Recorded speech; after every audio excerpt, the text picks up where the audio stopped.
Olá, pessoal! Neste vídeo iremos analisar de forma cética o caso mais famoso da ufologia brasileira, o incidente em Varginha, logo depois da vinheta. Até a década de 1990 o programa Fantástico, da Rede Globo, ainda era um dos mais relevantes da TV brasileira. Sempre apresentava reportagens que tinham enorme repercussão e pautavam algumas discussões no âmbito público. Foi gozando desse status que, no começo do ano de 1996, o Fantástico apresentou uma reportagem que impressionou praticamente todo o Brasil e até algumas partes do mundo. A notícia partia da modesta cidade de Varginha, no interior de Minas Gerais. 3 meninas haviam avistado uma estranha criatura abaixada, de cócoras, em um terreno. Pela descrição delas, a criatura possuía uma pele marrom e oleosa. Era uma noite chuvosa e aquela visão deixou as meninas com muito medo. Elas, naturalmente, foram embora daquele lugar. Elas não pensaram que era um alienígena, mas uma criatura muito estranha. A cidade logo se viu invadida por carros e militares. Isso atraiu muito a curiosidade de todos, até da imprensa. O Fantástico tentou entrevistar alguns militares, mas nenhum deles quis falar nada. Não demorou também para que ufólogos tentassem relacionar todos aqueles acontecimentos inusitados, como se fossem peças de um quebra-cabeça, para afirmarem que aquilo se tratava não apenas de mais um, mas, talvez, do mais importante caso de contato imediato entre humanos e alienígenas acontecido no Brasil. Como não poderia deixar de ser, segundo os ufólogos, os militares tentaram e tentam esconder até hoje. Em 2022 foi lançado o que é considerado o documentário mais completo sobre esse caso, intitulado Moment of Contact. É óbvio que os produtores do documentário assumem o caso como sendo de uma visitação alienígena autêntica.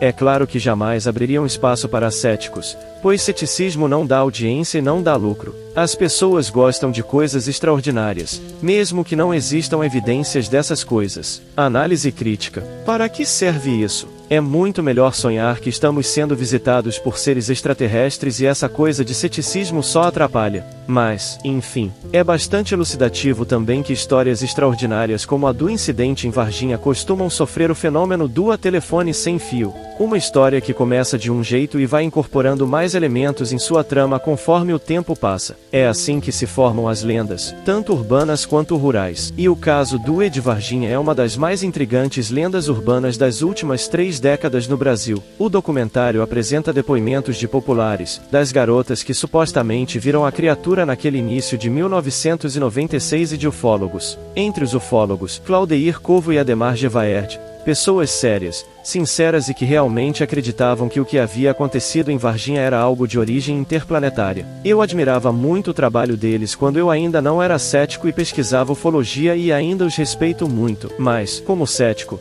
não compartilho mais o ponto de vista deles e da maioria dos ufólogos, de considerar o incidente em Varginha como um caso autêntico de contato imediato entre humanos e um alienígena. Nem em Varginha e nem em algum outro lugar do mundo jamais houve uma única evidência confiável de que já fomos visitados por seres de outros planetas. Alguma coisa deve ter ocorrido em Varginha em janeiro de 1996, mas, com uma margem muito grande de certeza após a análise das poucas evidências, esses eventos não foram de origem extraterrestre.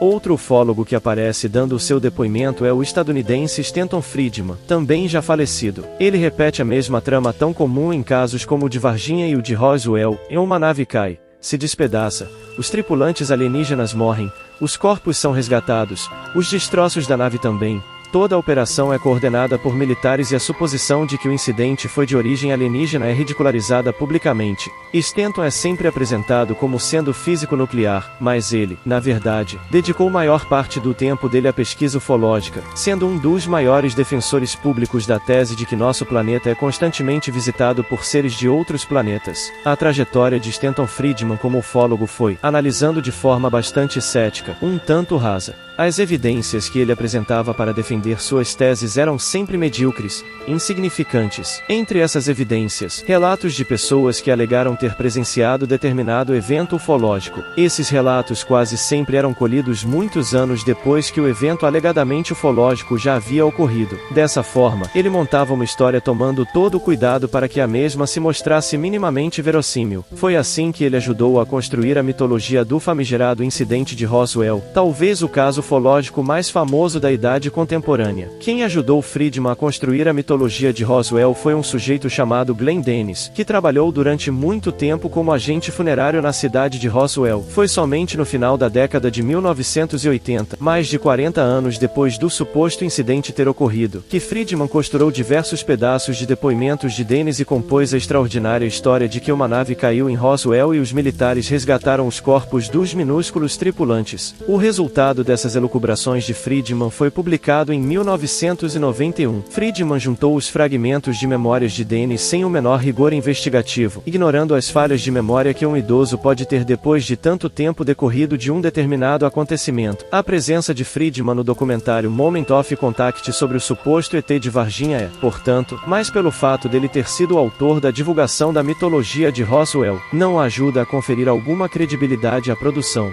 As três adolescentes que viram a criatura tinham 14, 16 e 22 anos. Assim que tiveram aquela estranha visão, elas correram dali. As mais jovens eram irmãs. Assim que chegaram na casa delas, avisaram a mãe. Disseram à mãe que ela deveria ir lá ver também. Estava chovendo muito, mas, assim mesmo, a mãe das duas meninas foi lá no local indicado pelas filhas. Assim que chegou lá, a mulher disse que não viu absolutamente nada, mas que sentiu um cheiro muito forte no local. É claro que os ufólogos logo fizeram a ligação entre o tal cheiro e o ser supostamente extraterrestre visto pelas garotas. A imprensa local e nacional começou a tratar aquilo como um caso de contato imediato entre humanos e alienígenas. Foi a partir daí que a coisa começou a perder o controle. Um casal de agricultores apareceu dizendo que havia visto um objeto voador não identificado voando nas imediações poucos dias antes das meninas terem visto o ser. Um a um, os depoimentos começaram a pipocar, jogando na mesa as peças do quebra-cabeças. E quem montaria esse quebra-cabeças? Claro que eram eles, os ufólogos.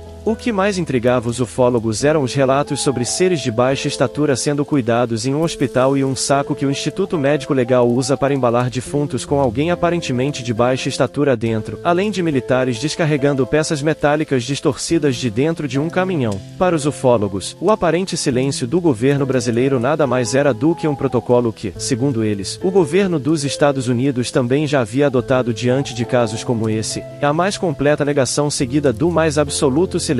Mas tudo mudaria com um acontecimento trágico que ajudaria a colocar mais lenha na fornalha da conspiração, a morte do militar Marco Eli Scherezi, de 23 anos. Ele morreu devido a uma infecção que havia sido supostamente contraída devido à manipulação do corpo de um dos supostos seres que haviam sido resgatados pelo exército em Varginha. A causa oficial da morte permaneceu não determinada, mas a hipótese da infecção alienígena foi levantada pelos ufólogos. Os pesquisadores entraram com um pedido de exumação do corpo para exames mais meticulosos, mas o pedido foi negado pela justiça. Essa negação levantou ainda mais suspeitas de que alguma coisa estranha realmente havia acontecido. Não somente algo estranho, mas, detalhe, algo de origem verdadeiramente extraterrestre. Diante da pressão da opinião pública, o Exército se viu na posição de ter que abrir uma investigação sobre o caso. Após a conclusão das investigações, o Exército apresentou um inquérito policial militar de 357 páginas. Todo o detalhamento de cada um dos relatos apresentados levou os investigadores a concluir que os eventos não tinham nenhuma ligação entre si e que nenhum dos relatos possuía nada que levasse alguém a concluir que possuíam qualquer elemento alienígena. O militar Marco Eli Scherezi realmente morreu. Isso é fato. Mas a morte dele não foi motivada por um hipotético contato com algum alienígena. Scherezi tinha um cisto na axila esquerda e já havia marcado uma cirurgia para a remoção desse cisto muito tempo antes do suposto evento em Varginha. A morte ocorreu possivelmente devido a uma infecção contraída depois da cirurgia. Uma tragédia, sem dúvida, mas uma tragédia nada ufológica. A desconfiança dos ufólogos era exagerada e a justiça agiu certo em não conceder a eles a chance de exumar o corpo do militar. O IPM afirmou que Scherezi não estava presente em nenhum evento do começo de 1996, apesar de inúmeras pessoas afirmarem posteriormente que ele estava. O inquérito policial militar conseguiu identificar a criatura avistada pelas três meninas naquela noite de janeiro de 1996. Não era um alienígena, mas um rapaz de 30 anos de idade na época, chamado Luiz Antônio de Paula, conhecido por todos no local como Mudinho, pois não conseguia se comunicar verbalmente devido a uma deficiência intelectual. Mudinho morava com os pais e era conhecido por passar grande parte de seu tempo agachado, pegando pequenos objetos que encontrava no chão e analisando analisando os mesmos, tudo bate com o relato das 3 meninas. Um ser magro, curvado, agachado. A cor marrom da pele era, possivelmente, devido à lama, pois, é bom lembrar, chovia muito naquela noite. Quase 30 anos depois, Mudinho ainda mora lá em Varginha. Constando no inquérito policial militar está o depoimento do tenente-coronel Lúcio Carlos Pereira, que reproduzo a seguir.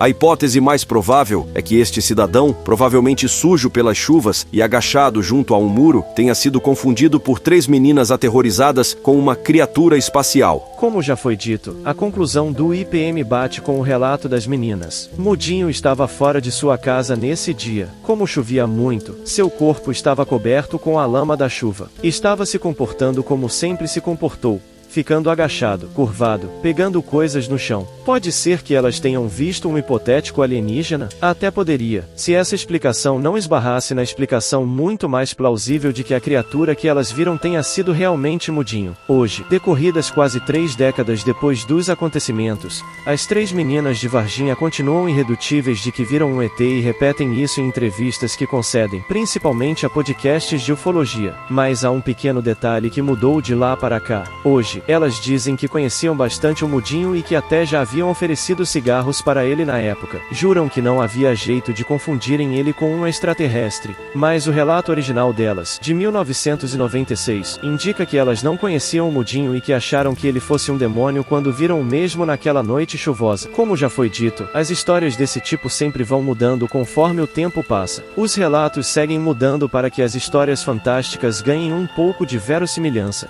Mas o que o comboio de caminhões militares fazia em Varginha logo na época em que 3 meninas viram uma criatura estranha numa noite chuvosa? Além da coincidência, o propósito desse comboio era o de que uma manutenção de praxe fosse realizada nos caminhões. Mas o que dizer dos acontecimentos insólitos em um hospital da cidade, como os pedaços da nave, o cadáver do ET dentro do saco de defuntos do IML e as 2 pequenas criaturas dentro do hospital? As tais peças metálicas que alguns militares descarregavam de dentro de um caminhão para dentro do hospital eram apenas aparelhos para exames cardiológicos, e não pedaços de uma nave alienígena acidentada. O saco de defunto que foi visto com um defunto dentro era apenas o resultado de uma exumação feita como parte de uma investigação criminal que estava em andamento. Mas a interpretação mais famigerada por parte dos conspiracionistas está nos 2 supostos alienígenas que foram vistos dentro do hospital. Eram apenas um casal de pequena estatura que estavam ali esperando o primeiro filho do casal. Este vídeo não está inventando essas informações. Elas estão aí, disponíveis na internet, para qualquer um que quiser pesquisar. O que levou os produtores do documentário Moment of Contact a ignorar essas informações? Como já foi apontado no início deste vídeo, posturas um pouco mais céticas não empolgam o grande público. A maior parte das pessoas quer se afogar na fantasia.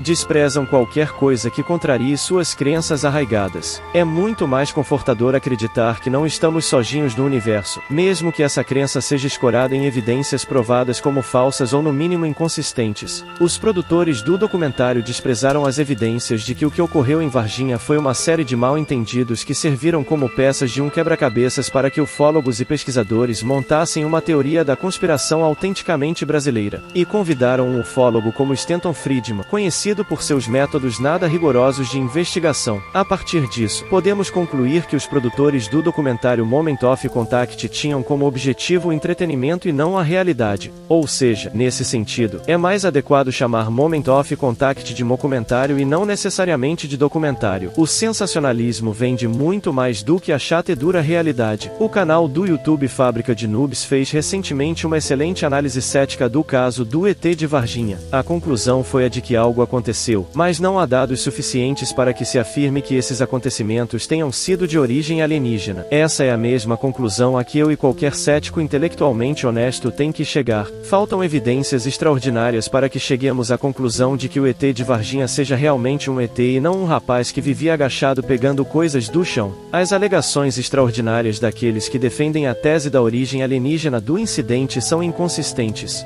A maior parte do caso do ET de Varginha é escorada apenas em relatos. Não há fotos, não há sequer um fiapo de pele do suposto ET, não há um pequeno fragmento da suposta nave acidentada. Nada. Apenas relatos. Um aspecto positivo disso tudo foi o ganho econômico que Varginha conquistou. O chamado turismo ufológico impulsionou bastante a economia da região, mas a forma como se chegou a isso foi um tanto diferente de outros lugares. A cidade de Barra do Garças, no interior de Mato Grosso, possui um discoporto, construído para, em tese, receber discos voadores vindos de outros planetas, e também lucra bastante com o turismo ufológico. Mas, para isso, não foi necessário a criação de histórias sobre alienígenas invadindo Barra do Garças. O folclore criado a partir do ET de Varginha é até divertido. Peças como miniaturas e chaveiros do ET são vendidas em Varginha como lembranças da cidade. O que incomoda é ver algumas pessoas levando a sério e considerando verdadeira uma história que, de forma evidente, é apenas um conjunto de mal-entendidos manipulado para se criar uma teoria da conspiração. E para eliminar as brumas criadas por teorias da conspiração existe o bom e velho escrutínio cético. Por favor, inscreva-se no canal. Aperte o sininho para receber as notificações e compartilhe os links dos vídeos nas redes sociais.